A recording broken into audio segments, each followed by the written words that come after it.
Viral అవడం కోసం 100 చేస్తాం. రిలీజ్ అయ్యాక మళ్ళీ చాలా హంబుల్గా అక్కడ షూస్ వదిలేసి వచ్చేస్తాం. Thank you so much. అంటే మామిడి చెట్టు మొలకెత్తాక ఫ్రూట్స్ రావడానికి 3 ఏళ్ళు 5 ఏళ్ళు అలా పట్టుద్ది అంట. సో ఇండస్ట్రీలో ఎవ్వరు పని చేసినా ఈ రోజు మాట్లాడాలి, ఈ స్టేజ్ మీద అనుకుంటారు, ఈ రోజు కోసం వెయిట్ చేస్తాం. ఎందుకంటే సక్సెస్ అనేది చాలా చాలా అరుదు.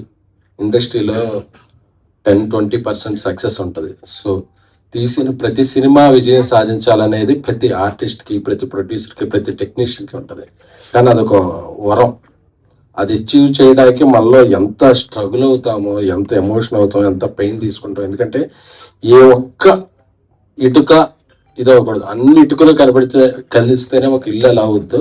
సో ఇటుక పేర్చుకుంటూ అందరి ఎమోషన్స్ని హ్యాండిల్ చేసుకుంటూ ఒక సినిమా తీయాలంటే అదొక నాలాంటి సాధారణ వ్యక్తికి, అది నిజంగా క్యాష్ రిచ్ ప్రొడ్యూసర్ వేరేమో కానీ నాలా కంటెంట్ రిచ్ మాత్రమే ఉన్న వ్యక్తిని నేను. కాబట్టి నాకు ఏం తెలియదు. నేను అందుకే 2018లో ట్యాక్సీ వాలా చేశాను, సక్సెస్ అయింది. 2023లో బేబీ చేశాను, సక్సెస్ అయింది. మళ్ళీ 2026 నాకు ఇయర్స్ పట్టుద్ది సినిమా చేయడం. నాకు అదొక జర్నీ.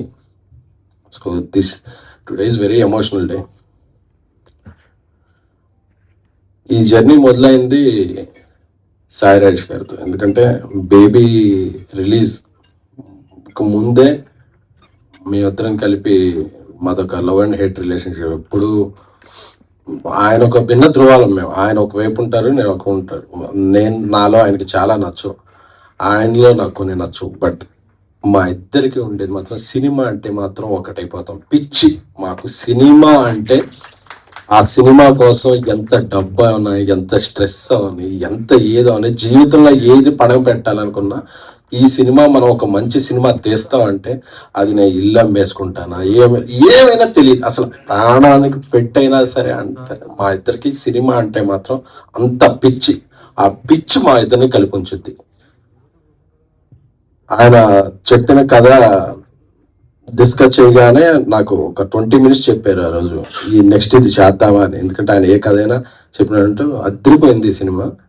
వెంటనే చేసేద్దాం అనుకున్నాం. బేబీ రిలీజ్ అయిన వెంటనే వేరే కారణాల వల్ల కొంచెం డిలే అయింది. బట్ 2 ఏళ్ళు ప్రొడక్షన్లో చాలా కష్టపడి, అంటే బేబీ సినిమా మా అంచనాలని మించి హిట్ అయింది. బాధ్యతని పెంచింది, బరువుని పెంచింది. సో ఏ సినిమా తీసినా సరే మళ్ళీ కంపారిజన్స్ వస్తాయి. అలాగే అలా ఉందంటారు, ఇలా ఉందంటారు. ఇంకా క్లీన్గా, ఇంకా యూనివర్సల్ అప్పీల్తో ఉండే సినిమా చేయాలంటే రాజేష్ రాసే కథలు అంటే చాలా డెప్త్ ఉన్న కథలు. ఎందుకంటే నాకు ఇప్పట్లో ఈ జనరేషన్లో నేను ఎవరితో సమకాలికలతో ఎవరితో పోల్చలేదు, కానీ ఇంతవరకు మనం చూసిన బలమైన కథలు ఉండే కొన్ని. భారతి రాజా గారు, బాలచంద్ర గారు రాసే కథలు ఉమెన్కి, హీరోకి, అందరికీ చాలా ఎమోషన్స్కి పెద్దపీట వేస్తూ. అందుకే ఆయన రాసిన కలర్ ఫోటో అయితే ఏంటి, బేబీ ఏంటి, ఇదేంటి, ఈ సినిమాలో చాలామంది హ్యాట్రిక్లు ఉన్నాయి. ఒక మంచి ఆయన నిర్మాత, నాతో పాటు నిర్మాతగా పెడితే కథల పరంగా first hat-trick goes to Sai Rajesh. అందుకే 2 నేషనల్ అవార్డ్స్ వచ్చాయి. దీనికి ఎన్ని అవార్డులు వస్తాయో నాకు తెలియదు. We're happy, proud. So Ravi నాతో 10 ఏళ్ల నుంచి ట్రావెల్ చేస్తున్న వ్యక్తి, నా తమ్ముడు లాంటివాడు.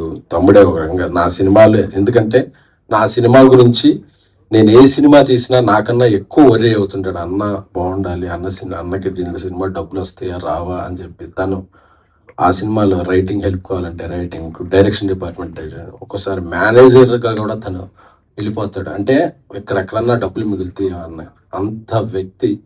తన డైరెక్టర్గా మేము పెట్టి, రాజేష్ కూడా చాలా ఇష్టమైన వ్యక్తి చేస్తున్నప్పుడు ఈ సినిమాలో మీరు క్యారెక్టర్స్ పెయిన్ చూశారు కాబట్టి మా లోపల చాలా పెయిన్ ఉంది. ఎందుకంటే వెరీ ప్రెస్టీజియస్ ప్రోడక్ట్. కిరణ్ గారికి 2 సక్సెస్ల తర్వాత ఉన్నారు.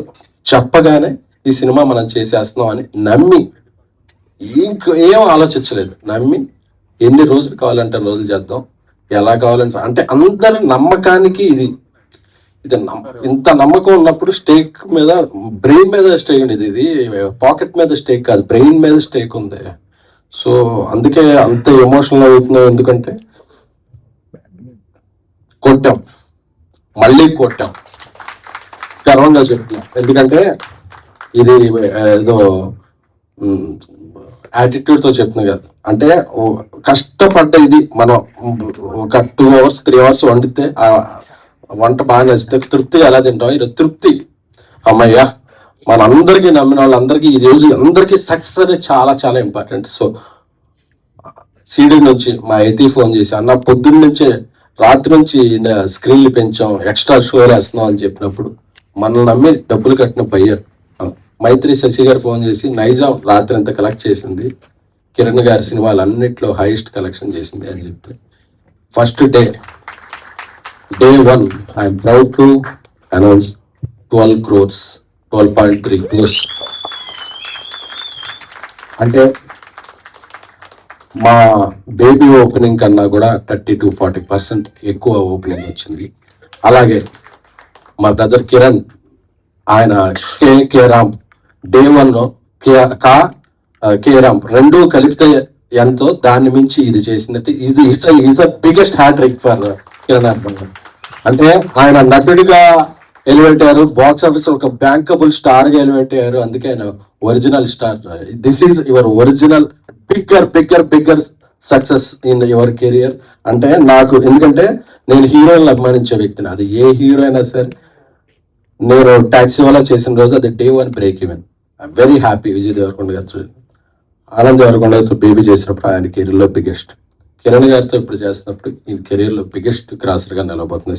సో మనల్ని నమ్మి ఒక వ్యక్తి జర్నీ చేసినప్పుడు వాళ్ళకి మనం ఇచ్చే ప్రేమ, వాళ్ళకి పొగడతలో ఇదో కాదు, వాళ్ళకు మంచి నాన్ థియేటర్ల బిజినెస్ మనం నమ్మి చేయాలి, సినిమా మంచి బిజినెస్ పెంచాలి, వాళ్ళకి మనం చూపించే ప్రేమ అక్కడ ఉంటుంది. నాకు ఈ నా ప్రేమను మీ పట్ల ఎలా చూపించాలనుకున్నాను. ఎందుకంటే చాలా మందిని చూసి అభిమానిస్తాం, ఆయనతో వర్క్ చేశాక ఆయన అభిమానిగా మారాను. ఎందుకంటే నాకు చాలా నాకు స్ట్రెస్ అయ్యే ఉండదు అన్నప్పుడు, ఎప్పుడు నైట్ కాల్ వచ్చేది, అన్న ఇది మనం కొడుతున్నాం, అస్సలు మీరు అంత మాత్రం కూడా. యాక్టర్గా నేను రోజు సెట్లో ఉంటాను కదా, నాకు తెలుసు దీని వైబ్రేషన్ తెలుసు, దీని పొటెన్షియల్ తెలుసు అని చెప్తుంటే ఆయన నమ్మకం అసలు ఈరోజు పే ఆఫ్ అవుతుందంటే, బుక్ మై షోలో 5,000 per hour ఉంటే చాలా కాంటెంపరీగా మంచిదండి. అది ఇప్పుడు 11,000-12,000కి per hour వెళ్తుంది అంటే, ఇది జనం ఇచ్చేది, ఒక మీడియా ఇచ్చి, మొన్న మీడియా అప్రిసియేషన్లో ఫోన్ ఆగట్లేదు ఇంత ఇదంటే. సో అండ్ ఆ కల్ట్ క్లాసిక్ అని చాలా మంది అడిగారు సోషల్ మీడియాలో, ఏంటి కల్ట్ క్లాసిక్ అంటే, అదేదో ఒక ఎలివేషన్ కాదు. ఒక అమ్మాయి ప్రేమిస్తే ఆ అమ్మాయి ప్రేమ ఎంత బలమైనది అనే వర్డ్కి అమ్మాయి ప్రేమ తాలూకు బలవత్వాన్ని చూస్తే కల్ట్. అమ్మాయి ప్రేమ ఒక కల్ట్, అంత బలంగా ఉంటుంది. క్లాసిక్ ఏంటంటే, ఒక అబ్బాయి ప్రేమిస్తే ఎంత దూరం వెళ్ళినా మళ్ళీ తిరిగి వస్తాడు, అది క్లాసిక్ ఎగ్జాంపుల్ మగాడి ప్రేమ. సో అది కల్ట్ క్లాసిక్ అంటారు, దాన్ని వేరే విధంగా అర్థం చేసుకోవాలి. సో ధీరజ్ నాకు నా ప్రియమైన తమ్ముడు. ఎందుకంటే నాకు కోపం వచ్చినా ప్రేమ వచ్చినా ఇమ్మీడియట్గా తీసుకునే తను మాకేమీ ఇది కాదు, నాకన్నా చాలా ఆస్తిపరుడు. వాళ్ళ మా కమ్యూనిటీలో ఒక 5-6 ఫ్లాట్లు ఉంటాయి. అసలు నువ్వేంట్రా, నువ్వేం మాట్లాడుతున్నావు అంటే నేనేం చెప్పలేను. బట్ నన్ను ఒక బ్రదర్లా భావించి, భయ్యా మీకు నేను అంటే, దేవుడు మనకి ఇంట్లో వాళ్ళని కొన్ని రిలేషన్స్ని ఇస్తాడు, కొన్ని రిలేషన్స్ మనం చూస్ చేసుకుంటాం. అలాగే నేను చూస్ చేసుకున్న రిలేషన్స్లో రైట్ రిలేషన్ ధీరజ్. నువ్వు ఎప్పుడైనా నన్ను వదిలేస్తావు, కానీ నేనైతే నిన్ను వదలను. Love you.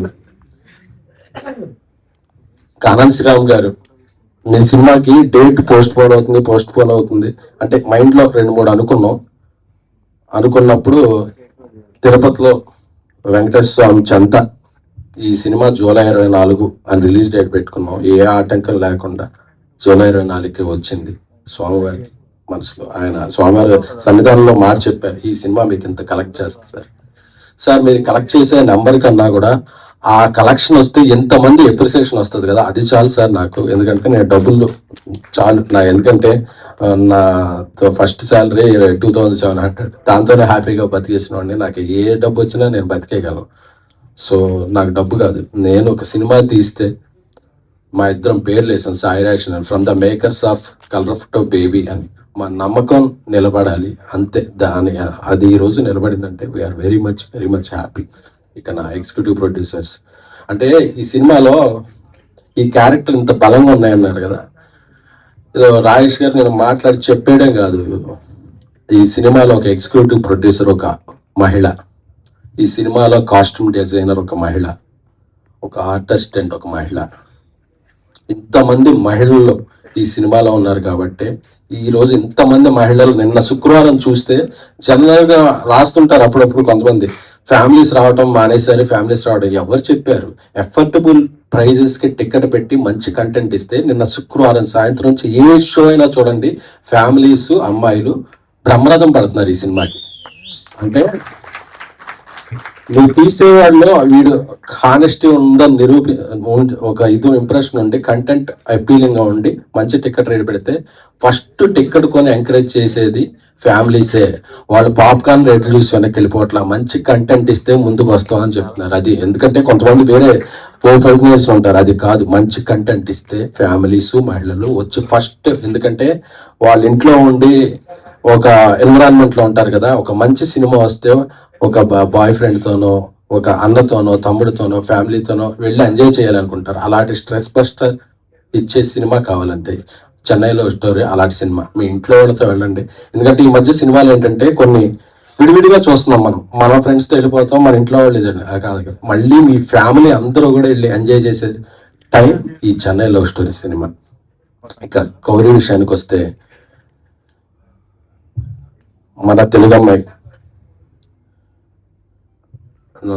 మా ఇద్దరు పరిచయంలో ఇంతకుముందు తన సినిమా డిస్ట్రిబ్యూషన్ చేశాను. అది చేసినప్పుడు చాలా మంచి కథలు చేయాలనిపిస్తుంది, నాకు మంచి కథలు చేయాలనిపిస్తే తెలుగు అమ్మాయిలకి సినిమాలు ఎక్కువ రావు, ఇంకా మంచి కథలు ఎక్కువ వస్తాయి అని ఆ మాట నాకు ఎక్కడో ఉంటుంది. 1 year తర్వాత ఒక సినిమా చేస్తున్నప్పుడు కథ చెప్పగానే ఆ గంటలో అడ్వాన్స్ ఇచ్చేయండి ఇంటికి వెళ్ళిపోతానని చెప్పి తీసుకుని వెళ్ళిపోయి ఒకే గంటలో, అంటే మిగతా లాంగ్వేజ్ హీరోయిన్కి చెప్పినప్పుడు వాళ్ళ మేనేజర్స్ వచ్చి ఎప్పుడు మేడం ఫ్లైట్ వేస్తే వచ్చి నీ నేరేషన్ మళ్ళీ విన్నాక మళ్ళీ 2 days తర్వాత ఇలా ఉంటాయి. కాబట్టి ఆ అమ్మాయి నచ్చింది సార్, నాకు ఇంకోదో వేరే లాంగ్వేజ్ సినిమా ఉందో అది కూడా క్యాన్సిల్ చేసేసుకుంటున్నానని ఎంత బాగా యాక్ట్ చేసిందంటే అరుస్తున్నారు థియేటర్కి వెళితే, గౌరీ గౌరీ గౌరీ గౌరీ అని, నివి నివి నివి అని చెప్పి. ఎందుకంటే ఈ రోజు నుంచి గౌరీ పేరు కూడా మర్చిపోయి ఆడియన్స్ దృష్టిలో ఒక నివిగా ఉండిపోద్దేమో అనిపించింది. సో ఒక పెర్ఫార్మెన్స్ సినిమా ఏదన్నా చెయ్యాలి, ఒక మంచి యాక్టర్ కావాలంటే ఇక నుంచి తెలుగు ఇండస్ట్రీలో ఒక కేర్ ఆఫ్ అడ్రస్ గౌరీ ప్రియ. నా తమ్ముడు, ఎందుకంటే మేము ఎంత ఇదైపోయామంటే తమ్ముడు తమ్ముడు అని చెప్పి నా తమ్ముడులా చూసుకుంటాను. మా మధ్య అంత బలమైన స్నేహం ఉంది. నా తమ్ముడు, విషింగ్ యూ బెస్ట్, నువ్వు ఇంకా ఎన్నో మంచి సినిమాలు చేయాలి. మా సారథి గారు 50 years ఇండస్ట్రీకి వచ్చి 50 ఏళ్ళు ఇండస్ట్రీలోనే ఉండి ఆయన సేవల్ని అందిస్తూ ఆయన ఎంతో మంది దర్శకుల్ని, అంటే సహాయ దర్శకులు అంటే ఎంతో మంది సహాయం చేసి ఎంతో దర్శకులు పెద్ద డైరెక్టర్లను చేశాడు ఆయన. బట్ వాళ్ళందరికీ కూడా ఆయన హెల్ప్ఫుల్గా ఉండేవాడు.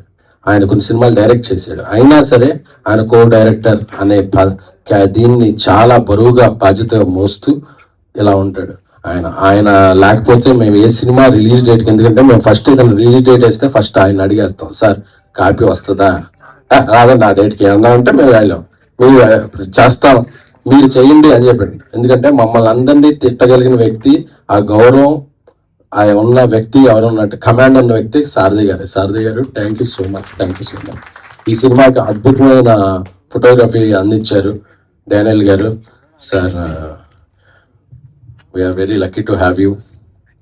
మా మణిశర్మ గారు, మెలోడీ బ్రహ్మ మణిశర్మ గారు మా సినిమాకి ప్రాణం పోసారు ఆయన పాటలతోనూ దీంతో బీజిఎంతోనూ. సో అందరికీ పేరున ఈ జర్నీలో నా స్ట్రెస్ని నా ఎమోషన్స్ని తట్టుకున్న నా టీంకి అందరికీ కూడా, నిఖిల్ గారికి, మా సిస్టర్ లాగా విశాల గారికి, మా నానికి, పిఆర్ టీమ్, డిజిటల్ టీమ్ ఇప్పుడు మెన్షన్ చేయట్లేదు, ఎందుకంటే ఇది success meet, fast starting success meet. ఎందుకంటే మార్నింగ్ వచ్చిన కలెక్షన్ చూస్తుంటే డే 1 కన్నా డబుల్ రేట్లు ఉన్నాయి. సో ఇది ఒక 10 రోజులు 15 రోజులు ఊపేస్తుంది. సో చాలా మీట్లు జరుగుతాయి కాబట్టి వాళ్ళ లాస్ట్లో స్టేజ్ మీద పిలిచి తగు విధంగా సత్కరించుకుంటాను. సో రవి, నీకు ఒక మంచి ఫోన్ కొన్నాను, కార్లో ఉంది, ఇస్తాను. ఎందుకంటే నీ స్ట్రెస్ అంతా ఫోన్స్ మీద చూపించావు అని తెలిసింది. లోన్స్ ఉంటే స్ట్రెస్ అవ్వాలి కానీ ఫోన్స్ మీద ఎందుకు stress. Thank you so much. అలాగే మా ఈవెంట్లు అన్నిటికీ కూడా మా ఇంట్లో మనిషిలా వచ్చి అసలు డబ్బులతో సౌండ్ లేకుండా మమ్మల్ని ఎంకరేజ్ చేసే మా శ్రావంతి గారికి థ్యాంక్ యూ. సో అందరికీ చెప్పాను, అలా అసలు మన డబ్బులు వేసిన కాదు, అంతే మంచిగా పోలే. సో మీడియా ఈ సక్సెస్ ఏదైనా సాధించాలంటే అది నాది కాదు, అది మీది. ఎందుకంటే రోజు మీతో అక్కడ కూర్చుని కవర్ చేసే వ్యక్తిని నేను. ఇక్కడ ఉన్నానంటే నేను ఏ సక్సెస్ సాధించినా అది మీ అందరికీ చెందిందే తప్ప అది నాది కాదు. ఎందుకంటే మీ అందరితో కూడా నేను ఆఫీస్లోకి వెళ్తే నేను ఆఫీస్ లేట్ అయితే నా స్క్రిప్ట్ రవిచంద్ర గారు రాసి విజువల్స్ ఇంజెస్ట్ చేసేవాళ్ళు. సో అలా మీ అందరు సహాయ సహకారాలు, ఎందుకంటే ఏ ఒక్క వ్యక్తి ఒక వ్యక్తిగా ఎదిగిపోడు. ఒకడు ఎదిగాడు అంటే టీం, ఒకడు కెప్టెన్ ఇలాగా కప్పు తీసుకున్నాడంటే దాని వెనకాల 11 మంది ప్లేయర్ల కష్టం ఉంటుంది. సో నా వెనకాల ఇంతమంది ప్లేయర్ల కష్టం ఉంది. సో అలాగే నన్ను నమ్మిన ఎప్పుడూ నా వెన్నుంటే మారుతి గారికి కూడా నేను హృదయపూర్వక కృతజ్ఞతలు చెప్తున్నాను. అలాగే ఇంకా బలంగా చెప్పుకోవాల్సింది మైత్రి మూవీ మేకర్స్ నవీన్ గారు, రవి గారు. సో ఈ సినిమాకి నాకెంత హెల్ప్ఫుల్గా ఉన్నారనేది నాకు తెలుసు. మరొక పెద్ద ఫంక్షన్లో వాళ్ళిద్దరి సమక్షంలో వాళ్ళ గురించి చెప్తాను. So I'm very very very happy. Thank you all. And last but not least Kiran garu. So we're very very happy. మీ గురించి సగమే చెప్పాను, ఎందుకంటే సగం నెక్స్ట్ అంటే అన్నీ ఒకేసారి చెప్పేస్తే మళ్ళీ రిపీట్ వస్తాయని కొన్ని బుల్లెట్ పాయింట్స్ ఈరోజు చెప్పాను. కొన్ని నెక్స్ట్ సక్సెస్ ఒక పెద్ద ఫంక్షన్ చేద్దాం అనుకుంటున్నాను, దానికి దాచాను. Thank you so much. Thank you. ఎందుకంటే నాకు తెలుసు మన మధ్య మీరు అన్ని రకాలుగా నాకు సపోర్ట్గా ఉన్నారు. అందులో కొన్ని చెప్పచ్చు, కొన్ని చెప్పకూడదు. బట్ నా ప్రేమను మాత్రం మీకు ఎప్పుడు చెప్తాను. I love you. Thank you so much.